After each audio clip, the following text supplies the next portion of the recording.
What up? Let's talk about agency. Let's talk about creativity when it comes to students. One of the classes I teach is group communication over at North Park University here in Chicago, Illinois. I want to talk about agency and giving students some freedom with their voice. A big part of the education system, particularly the American education system, is all about numbers and stats and memorization. And we know it's so much more than that. Well, that, has its merit, and there's a time and place for that. There is so much more to the learning process. When I'm teaching my students, I want to teach them how to be creative. I want to use their voice. The world doesn't always have a handbook, that there's not always someone there to say, here, this is exactly how you do it. Or to open up some sort of, manual and be like, okay, here it is. That's just not how the world works. The big example I give them is when COVID hit, right? We all disperse, we go into our homes, and education turns into these Zoom classes. And then we have to figure out, how do we teach people through Zoom? How do we do all this? And there wasn't a handbook, there wasn't a manual. I didn't sit down with a million other people and was like, okay, this is how you do it. You just figure it out, because that's what I'm trying to teach my students, is you just sometimes just need to figure it out. So when COVID hit, there it is. I go into my home office and I'm like, okay, I need to figure this out. We're on spring break. Spring break got a little bit, extended. And I had to take all the knowledge that I could, and I had to ask friends, like teacher friends, non-teacher friends. I put a post out on Facebook, and I was just like, what do people know about, Zoom platforms or Skype platforms or just different video platforms? Like, what do you got for me? I figured out how to take my highly interactive class and turn it into a still highly interactive but Zoom platform. How do you do it? You just figure it out. And I feel like that's kind of what's missing in the education system, is teaching students how to just figure it out. In my group communication class, one of the lessons, or one of the segments that we go over, is we watch a series of movies. And each semester I kind of change up the movies, but they all kind of have the same theme. And I always let my students know, hey, they all have something in common. Well, the subject might be different, the movie might be different, or the documentary might be different, that each one has its own, each one is all about people just figuring it out.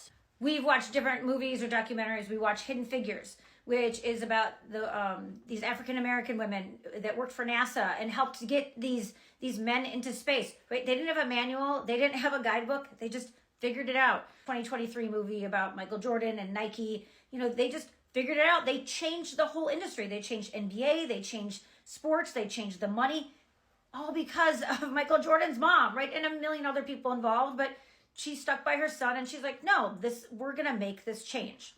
They've also watched Dogtown and Z-Boys, which is all about the skateboarding culture that came out from the 70s. And because, right now we look at the skateboarding culture and it's amazing and it's fantastic, but it didn't always look like the way it did. At one point in time, it was brand new. I've also had them in the past watch Not For Ourselves Alone, the Ken Burns 2-part documentary about women getting the right to vote. Let me put that out, or let me fix that, but it's white women getting the right to vote. We have to start somewhere, right? They didn't have a manual, they didn't have a guidebook, they just figured it out. We've also watched Black Klansman, right? The Spike Lee movie about black men infiltrating the KKK, right? There's no handbook, there's no guidebook, he just figured it out. I bring all this up because while I have my students watch that, I tell them to pay attention to how these people change society, these people change cultures, these people change communities because they worked together. I let them know that their next assignment, and at this point they've already had 2 major group assignments, so they know, we're kind of in the middle of the semester, so they get an idea of what is, kind of how this works. But I let them know, hey, your next group assignment is that you need to figure it out. You need to design the whole thing. You need to design it from beginning to end. You design what it is, what it looks like. You design the rubric. You design how it needs to be graded. It's up to you. And sometimes I'll get but what are our groups, or how are you going to split us up? I'm like, I don't know. You need to figure it out. Of course, I give them some parameters, right? It's not just here, go for it, but tiny, tiny, tiny little parameters. I give them 2 work days, so I make sure that they have full-on class work days, because I recognize that my class is not their only class. So they get 2 work days, and then there's then 2 days that they need to fulfill this assignment. Also, it needs to have my 5 I's. It needs to be interesting, intriguing, interactive, innovative, and inviting, right? It has to have those 5 things. I said, you can't just get up and just be like, oh, okay, like, well, we're just going to talk for, 2 days straight. Like, it needs to be more than that. I also tell them that I've been doing this since 2019. I've seen multiple, almost 10 semesters, 9 semesters of this same idea, this same project. And I have never been disappointed, ever. I've never been disappointed in any semester. I've never had any students just like phone it in. I've never had any students just like kind of half-ass it. I've seen them go all in, and it's incredible. It is amazing. And it's one of the coolest things I've ever seen. And what's cool about it is that I've never been disappointed, and I've never seen anything repeat itself.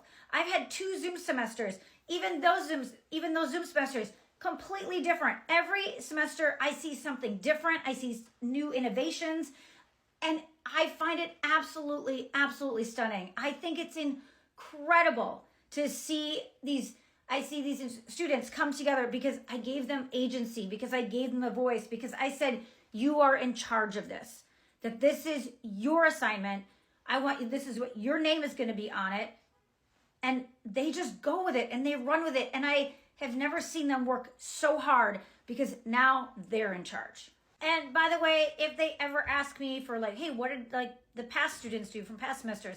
I never tell them because like I know they're looking for hints, and I'm not going to give it to them because I want them to come up with their own ideas. I don't want them to go like, oh, well, they just did that last semester. We'll just do something similar. No, I don't give them any hints. I'll tell them after, but I won't tell them before. Class was Tuesday, Thursday. So Tuesday I get in and I don't know what they're about to do, but I have faith in them. I trust them.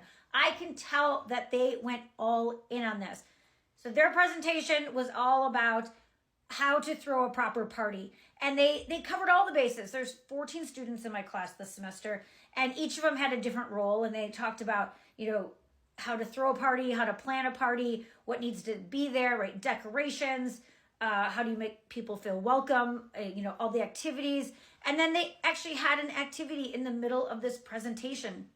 And they had giant Uno cards and they had Jenga, and it was cool. Like we went to like all these different stations, and it was such a cool thing to see them create this thing together. They created something from nothing, and it was so cool to see and to witness. Then Thursday comes, right? So that's Tuesday. Then Thursday comes, I have to go to a whole new place, which by the way, this is the first time I've ever had a semester where they asked me to reserve a different room. So this is already like cool and innovative and awesome and inviting. And I come up to Nival Hall, which is also part of an Ulsa Lounge, and I know there's a kitchen in it. And I come up to this, right? I see this, and I'm like, what is this? And I don't know if you can, either way, it's like party, like enter, like there's a party going on, and they won't let me in right away because they're busy setting up, which I'm like, this is so cool. This is so cool. Then they open the doors for me and they escort me in and they like walk me through, and everything looks so nice and it's decorated and there's music playing and there's like disco lights. And then I go into the kitchen and they're like, help yourself. And they made breakfast. It's not just donuts, but there's like fruit kebabs. And then here's another thing. They had bananas and they had pancakes, and then you can't see it, but there was like sausage, and there was just everything. It was so cool, and it made me so happy to see them, to see what they put together. And I was just really touched. They had tables set up, right? And they gave me one of these. Oh, you can't see it because it's a green screen behind me, but they had one of these. I put it on, but because the green screen, you can't tell. But everybody had these kind of party hats, and it was just awesome. And so it's incredible what students will do if you give them agency, if you give them a voice, if you give them a place to use their creativity. I was so proud, and I can't wait to see what they do in the world outside the classroom. Thanks.